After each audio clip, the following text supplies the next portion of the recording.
દોસ્તો, મારી ગુજ્જુની મોજ ચેનલમાં આપનું સ્વાગત છે। આજના વિડીયોમાં આપણે વાત કરવા જઈ રહ્યા છીએ કે ઠાકોર ફેમિલી લોકો આજે થાર ગાડી લઈને ગયા છે ખેતરમાં અને આજે તો રણજીતભાઈ ખેતરમાં કામ કરી રહ્યા છે। તો શિલ્પા ભાભી કહે છે કે કાલ સવારે ખબર નહીં સૂરજ કઈ બાજુથી ઉગશે અને આજે તો જુઓ રણજીતભાઈ કેવા કામે લાગી ગયા, કેટલું કામ કરાવ્યું। અને દોસ્તો આજે તો જુઓ શિલ્પા ભાભીને તેમના સસરા શું કહી રહ્યા છે, તેમને કોનો શર્ટ લઈ લીધો છે, શું તેમના સસરાનો શર્ટ લઈ લીધો તો શું તેમને પાછો મંગાવ્યો અને રણજીતભાઈએ કઈ રીતે હેલ્પ કરી અને આજે દોસ્તો ખેતરમાં કોણ ચોર આવ્યો હતો અને કોની ચોરી કરી હતી એ બધું જ જાણવા મળશે તમને મારા આ વિડીયોમાં। મારી ચેનલ ઉપર નવા હોય તો ચેનલને ફટોફટ લાઈક શેર અને સબસ્ક્રાઇબ કરી દો। Full video in Thakor family blog channel દોસ્તો ફૂલ વિડીયોની ડિસ્ક્રિપ્શનમાં મૂકેલી જ છે, ત્યાં જઈને તમે આખો વિડીયો વોચ કરી શકો છો। આવી ટૂંકી ટચુકડી લાઈવ લેટેસ્ટ ટ્રેન્ડિંગ માહિતી મેળવવા માટે કરી દો મારી ચેનલને ફટોફટ સબસ્ક્રાઇબ। ચાલો દોસ્તો, હવે વધારે રાહ ન જોતા આપણે વિડીયોની શરૂઆત કરી દઈએ। જુઓ શિલ્પા ભાભી, રાકેશભાઈ અને તેમના મમ્મી પહોંચી ગયા છે સવારે ખેતરમાં। એમને તો અત્યારે લસણ ખોદવાનું કામ ચાલુ છે તો તેમના મમ્મીએ આજે રંગે હાથે ખેતરમાંથી ચોરને પકડ્યો। એક ભાઈ હતા કે જે અહીંયાથી લસણ લઈ જઈ રહ્યા હતા, એટલે એમના મમ્મી કહે છે કે કઈને લઈ જાય તો કોઈ પ્રોબ્લેમ નથી, આપણે એમને સામેથી આપીએ, પરંતુ આવી રીતે કોઈના ખેતરમાંથી ચોરી તો ના જ કરાય નહીં, સાચી વાત ને દોસ્તો। તો આજે તો રંગે હાથે ચોરને પકડ્યા અને એમને બધી જ પૂછપરછ કરી લીધી કે લસણ પણ તમે ચોરો છો અને ડુંગળી પણ। તો આ રીતે જુઓ રાકેશભાઈના મમ્મી શિલ્પા ભાભીને અને રાકેશભાઈને આ વાત બધી જ વિગતવાર જણાવી રહ્યા છે। હવે કેટલું લસણ ખોદવાનું બાકી છે દોસ્તો તો જુઓ આટલું અડધા ભાગનું તો હવે ખોદાઈ ગયું છે અને આટલો બધો ભાગ હજુ બાકી છે। તો અને ઘરે તો જમવાનું મસ્ત મજાનું રેડી થઈ રહ્યું છે, બાજરીના રોટલા બની રહ્યા છે અને એકદમ ચટાકેદાર રસાવાળું શાક તમારે જોવું છે। આ રહ્યું એકદમ ચટાકેદાર શાક, જુઓ જોતા જ મોઢામાં પાણી આવી જાય એટલું ટેસ્ટી।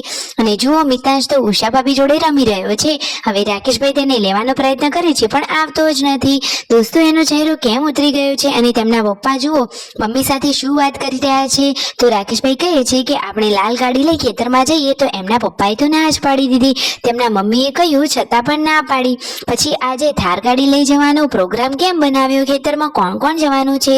સાંજે પણ જુઓ સંજયભાઈ, રાકેશભાઈ, તેમના મમ્મી અને શિલ્પા ભાભી પહોંચી ગયા ખેતરમાં અને આજે રાત્રે તો થાર ગાડી ચાલી છે પહેલી વાર ખેતરમાં મજૂરી કરવા, એટલે કે બધા જ લોકો મહેનત કરવા માટે થાર ગાડી લઈ પહોંચી ગયા છે ખેતરમાં। ઘઉંનું હુસલ એટલે કે ડૂર કહેવાય એ ભરવા માટે એમના મમ્મીએ તો મોટાની મોટા ટોકર લઈ લીધા છે। તો ફાઇનલી આજે ઘઉંનું કામ કમ્પ્લીટલી પૂરું કરવાનું છે, વરસાદ આવે એના પહેલા બધું જ કમ્પ્લીટ યોગ્ય રીતે ઘરે આવી જાય તો જ સારું, સાચી વાત ને। તો એમના મમ્મીની લીલા કલરની જે ગ્રીન સાડીઓ હતી એમાંથી તેમને ઘરે જ બોરા બનાવી દીધા છે અને એ જ બોરાઓમાં આજે ઘઉંનું હુસલ ભરવામાં આવશે। દોસ્તો તમારા વિસ્તારમાં હુસલને શું કહેવામાં આવે છે, તમને જે નામ બોલાવતા હોય એ નામ તમે કોમેન્ટ કરજો। અમારા અહીંયા તો બધા હુસલ જ કહે છે, તમને કોઈ નવું નામ ખબર હોય તો જલ્દીથી કોમેન્ટ કરી જણાવજો। તો શિલ્પા ભાભી, તેમના સાસુ, રણજીતભાઈ, રાકેશભાઈ અને સંજયભાઈ આ 5 જણા આજે પહોંચી ગયા છે ખેતરમાં હુસલ ભરવા। તો જુઓ ફાઇનલી પહોંચી ગયા અને બધા જ લોકો મહેનત કરવા લાગી ગયા છે, એક બોરો તો ભરી પણ લીધો। અને આજે તો સૂરજ કાલ સવારે કઈ બાજુ ઉગશે એવું શિલ્પા ભાભી કહી રહ્યા છે રણજીતભાઈને, કારણ કે આજે તો રણજીતભાઈ કે જે કહે છે કે હું તો હીરો છું એ પોતે પણ કામ કરી રહ્યા છે। અરે દોસ્તો, કામ કરવામાં કોઈ પણ નાનામ ના હોય અને એમાંય ઠાકોર ફેમિલીના લોકો તો બધું જ કામ કરે છે, એ પણ એકદમ હળી મળીને, કોઈ પણ કામ કરવામાં તેઓ નાનામ તો રાખતા જ નથી, બધું જ કામ કરવાનું, સાચી વાત ને। તો રણજીતભાઈ પણ કહે છે કે હું પણ મહેનત કરાવું છું, તમે વિડીયોમાં લાઈવ જુઓ। તો શિલ્પા ભાભી તો આજે રણજીતભાઈના કરી રહ્યા છે વખાણ।